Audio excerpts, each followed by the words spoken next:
Ayan mga ka-GN, welcome back po ulit sa aking YouTube channel. So, backyard farming episode tayo.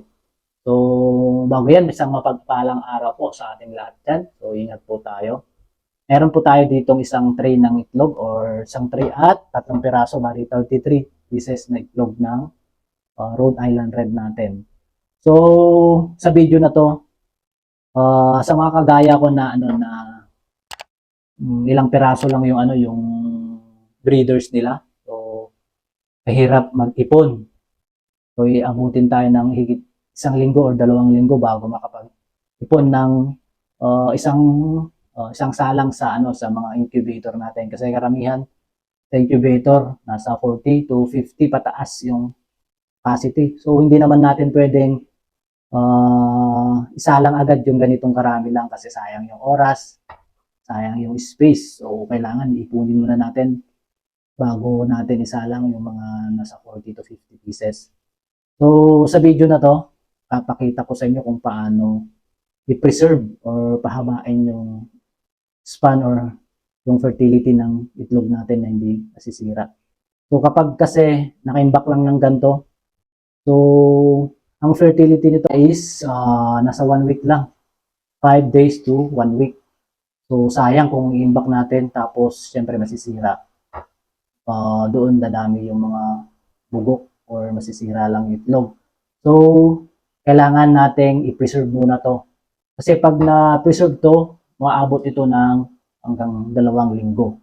So, kung maganda yung pagkaka-preserve natin. Pero syempre, sa mga breeders na marami naman inahin or marami silang alaga, so sa 2 or 3 araw, 4 na araw, nakakapag-ipon na sila ng isang salpakan sa mga incubator nila. So, sa atin, kailangan nating i-preserve. So, kaya sa video na to, papakita ko sa inyo kung ano yung gagawin natin. So, tara, eto, meron tayo ditong mga used na coupon band yan. Gamit na to, pwede ring dyaryo. Pero, ito yung gagamitin natin para makapag-save din tayo ng papel. So, sayang din kung tinatapon lang natin. So, meron din tayong tissue dito. Papakita ko rin kung paano to gamitin. Pwede to, pwede rin to. Pwede rin yung mga dyaryo. So, ganito lang guys yung gagawin natin. Siyempre, make sure na malinis na to. Napunasan na natin para hindi na natin pupunasan ulit kapag isasalang na natin sa ating incubator. So, take note lang. So, alam nyo na rin siguro mga breeders kung paano maglagay sa tray. Ang paglagay sa tray, kailangan yung tulis na parte ng itlog is sa baba. Yan, ganyan, para hindi masira yung egg yolk niya. Kasi pag ganito or ganyan, yung egg yolk niya nasisira, napupunta dito sa gilid or pupunta sa baba. Kaya dapat ganito para yung egg yolk nasa gitna lang. So, ganito lang yung gagawin natin guys. Sa isang papel or sa cotton band, lagay lang natin dito sa gitna. Yung tusok niya dito, ganyan. Tapos, syempre, balutin lang natin yung itlog. Yan. Saka natin siya i-roll lang ganito. Ayan, yung ganito lang.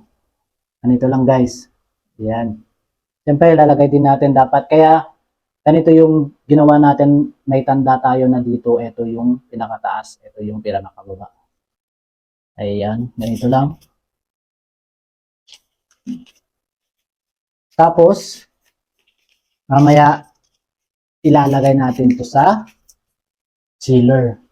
So, kaya natin nilagyan ng ganito kasi para hindi ma-freeze yung egg yolk natin. So, pag na-freeze naman, so titigas siya, mamamatay naman yung egg yolk. Parang hindi na siya fertile, masisira siya. Kaya kailangan may ganito para may protection pa rin yung itlog natin sa lamig ng ref. At ang ipaglalagyan din natin nito is yung sa baba. Yung pinaka-chiller niya. So, yung lagayan ng gulay sa mga ref natin sa baba. Doon natin i-imbak. Doon natin ilagay. So, dito naman tayo sa tissue. Etong tissue na to is yung 2-ply. para medyo mas makapal siya. Ganito lang, hatiin na, fold lang natin siya ng dalawa. Ayan, ganyan. Tapos, saka natin ilagay yung itlog. Ayan. Ganyan. Same procedure. Ito kasi yung tissue, siyempre mas malambot siya, mas madali siyang bilutin ng ganito. Ayan. At siyempre, yun lang, medyo mas magastos to kasi bibilhin mo pa tong tissue. Yan. Bibilhin mo siya. Eto, kung may mga gamit kayong coupon ban or yung gamit na dyaryo, siyempre mas matipid kesa dito. Ayan, ulitin lang natin ganito. Ayan. Nasa inyo na kung ano yung gusto yung gawin. Ayan, ganito.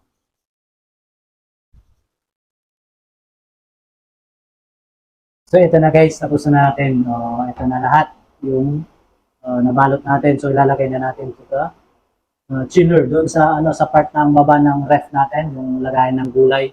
Doon natin to ilagay. So, syempre, kung hindi ka pa nakapag-subscribe at bago ka lang sa aking YouTube channel, please huwag kalimutang mag-subscribe. Paki-like na rin po yung video at pwede po kayong mag-comment at magtanong kung anong gusto nyo tanungin. Tapos sasagutin natin kung kaya naman natin sagutin. So, paki-click na rin po yung notification bell para maging updated kayo sa mga susunod at bago nating videos. Meron din po tayong mukbang episode. Ayan, thank you so much. Ingat po.